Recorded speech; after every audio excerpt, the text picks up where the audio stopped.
మీకు గుర్తుందో లేదో కానండి, జగన్మోహన్ రెడ్డి గారి హయాంలో ఆయన ఎక్కడైనా బహిరంగ సభలు పెట్టినాడు. కొన్ని చోట్ల మాత్రం ఏం చేశారంటే వైసీపీ వాళ్ళు పవన్ కళ్యాణ్ బొమ్మని, అలాగే చంద్రబాబు నాయుడు గారి బొమ్మని పెట్టి అక్కడ పెట్టేవారు. పెడితే సభకు వచ్చిన వాళ్ళు చాలామంది బాక్సింగ్ గ్లౌజులు వేసుకుని ఇలా కొడతా ఉండేవారు. ఐడియా ఉందో లేదా? అప్పుడు నేను దాన్ని వ్యతిరేకించాను. ఇది కరెక్ట్ అయిన సాంప్రదాయం కాదు, ఎందుకంటే ఇలా చేయడం సమంజసం కాదు, ఎందుకంటే ఇది మంచి సంప్రదాయం కాదు అని అయితే కానీ నేను చెప్పడం జరిగింది. అప్పుడు అదే చెప్పా, ఇప్పుడు అదే చెప్తున్నా. ఏంటంటే అప్పుడు అది అధినేతకి, అంటే జగన్మోహన్ రెడ్డి గారికి తెలియకుండా జరిగేది అది. ఎందుకంటే కార్యనిర్వాహకులు ఏర్పాటు చేసిందని చెప్పి చాలామంది మాట్లాడారు. కానీ ఇప్పుడు ఏం జరుగుతుంది? చంద్రబాబు నాయుడు ఎదురుగా, అలాగే పవన్ కళ్యాణ్ గారు ఎదురుగా ఏంటి, వాళ్ళిద్దరూ ఎదురుగా కూర్చుని ఉండగా జగన్మోహన్ రెడ్డి గారి విషయంలో వెకిలి యాసాలు, అర్థమైందా? అదే జబర్దస్త్ షోలు లాంటి వెకిలి యాసాలు వేసుకుంటూ ఏంటి గౌరవం అనేది మర్చిపోయి, మనం ఎక్కడున్నాం, సభా సాంప్రదాయాలు ఏంటని వదిలేసి, ఏం మాట్లాడుతున్నాం ఏంటో అనేది గాలికి వదిలేసి కొన్ని వ్యాఖ్యలు అయితే చేస్తారో దాని మీద ఆ పార్టీ ఈ పార్టీ అనేది కాదు, విజ్ఞత కలిగి ప్రతి ఒక్కరు కూడా మండిపడుతున్నారండి.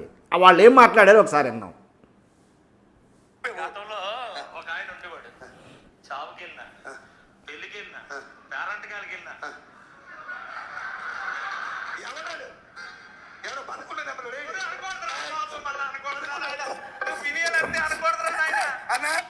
విన్నారుగా ఏంటి, గతంలో ఒకడు ఉండేవాడు, ఎవడాడు అని నేను అడుగుతున్నాం. సారీ, గతంలో ఒకడు ఉండేవాడు, ఎవడాడు అని ఇతను అడుగుతున్నాం.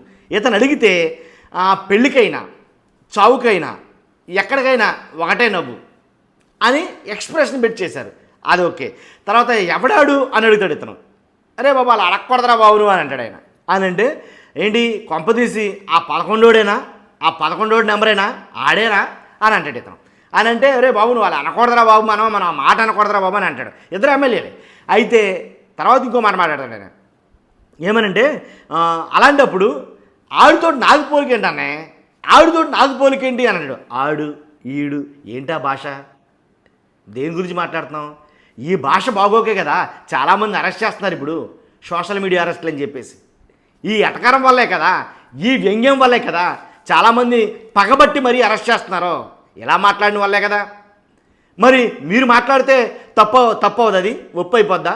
మీరు మాట్లాడితే ఎటకారమా ఇది? మీరు మాట్లాడింది కరెక్టేనా?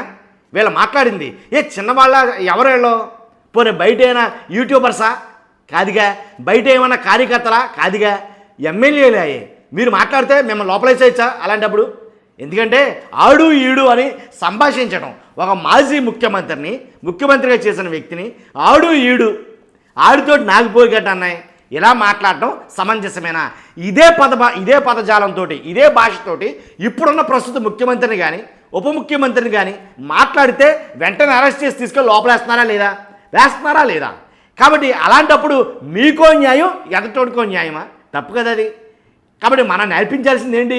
పైగా ఎదురుగా కూర్చున్న పవన్ కళ్యాణ్ గారు నిజంగా నవ్వుతున్నారండి. నోటితో నవ్వట్లా, మొత్తం హావభావాలన్నీ బాడీతో పలికిస్తున్నాడు ఆయన. మొత్తం కాళ్ళు పైకి లేపి మరీ నవ్వుతున్నాడు ఆయన. ఎంత ఆనందం అండి! అదే ఆనందం. దాని గురించే గతంలో కూడా మీరు చాలామందికి ఎలా అంటే గొక్కబెట్టి మరీ బాధపడ్డారు చాలామంది. ఏంటంటే జగన్మోహన్ రెడ్డి గారు కావాలని మా బొమ్మలు పెట్టి గుద్దిస్తున్నాడు మోకాల మీద అని చెప్పేసి కదా. అప్పుడు కలిగిన బాధ ఇప్పుడు మరి అవతల కాగదా? అప్పుడు మీకు అది తప్పు అయితే ఇప్పుడు ఇది తప్పు కదా? అర్థమవుతుందండి నేను చెప్పింది మీకు. కాబట్టి ఇది మొమ్మాటికి చాలా దారుణమైన దుశ్చర్య అని అంటాను నేను. ఎందుకంటే భాష మారకూడదు. ఫర్ ఎగ్జాంపుల్ నన్నే తీసుకోండి, ఇంచుమించుగా నా ఈ కొన్ని వందల వీడియోస్ ఉంటాయి.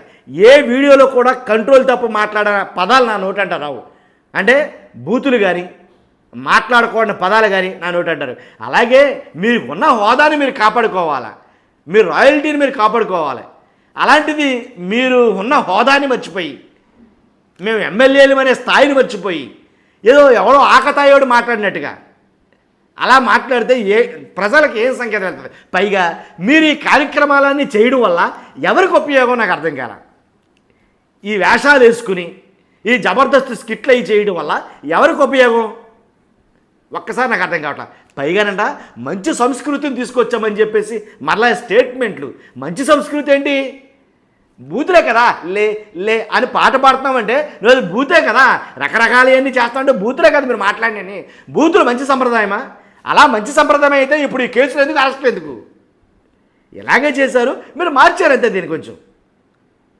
కాబట్టి ఖచ్చితంగా మమ్మాటిగా నేను చెప్పేది ఏంటంటే ఇలాంటివన్నీ చాలా తప్పండి. ఇలాంటి సంస్కృతిని ఎంకరేజ్ చేయడం మరీ మరీ తప్పు. రాష్ట్రంలో దారుణమైన పరిస్థితులు చాలా ఉన్నాయి నిజంగా చెప్పాలంటే. ఎందుకంటే అప్పులు కుప్పగా మారిపోతుంది. వాస్తవమా కాదా? ఏదైతే అప్పు చేసేసాడని జగన్మోహన్ రెడ్డి గారు అన్నామో 4 లక్షల కోట్లకి ఎంతకో అప్పే అన్నాం మనం. దాన్ని 14 లక్షల కోట్ల దాకా చెప్పామనుకో అది వేరే విషయం. ఇప్పుడు అంతకు మించి 10 అయితే కనుక అప్పులు చేయబోతుంది ఆంధ్రప్రదేశ్. దాని గురించి ఆలోచించాలి కదా. అవసరమా ఈ జబర్దస్త్ షోలు? కాబట్టి రాష్ట్రంలో ఏది అవసరమో ప్రజలకి సంక్షేమ పథకాలు అమలు చేయటం లేదు. మన పరిస్థితి ఏంటి అనేది అవసరమా? లేకపోతే అభివృద్ధి సంక్షేమ పథకాలను మనం కలగలిపి తీసుకెళ్తామన్నాం కదా, అది కూడా జరగట్లేదు అనేది అవసరమా? ఈ జబర్దస్త్ షోలు స్కిట్లు అవసరమా? ఆలోచించండి అబ్బాయి, చూసేవాళ్ళు అందరూ కూడా ఆలోచించి మీ అభిప్రాయం చెప్పండి. ఖచ్చితంగా తప్పులేదు. కాబట్టి ఇలాంటి అసలు నన్ను అడిగితే కనుక నాట్ యాక్సెప్టబుల్. చూస్తున్నా మీరు అందరూ కూడా మీ అభిప్రాయం ఖచ్చితంగా కామెంట్ రూపంలో తెలియజేయండి. ఫస్ట్ అది లైక్ చేయండి. ఇలాంటిది ప్రతి ఒక్కరికి తెలియాలా, రాష్ట్రంలో ఏం జరుగుతుందని తెలుస్తుంది. లైక్ చేయండి, అలాగే మీ అభిప్రాయాన్ని కామెంట్ రూపంలో తెలియజేయండి. అలాగే కొత్త మన ఛానల్ సబ్స్క్రైబ్ చేయండి. Thank you very much.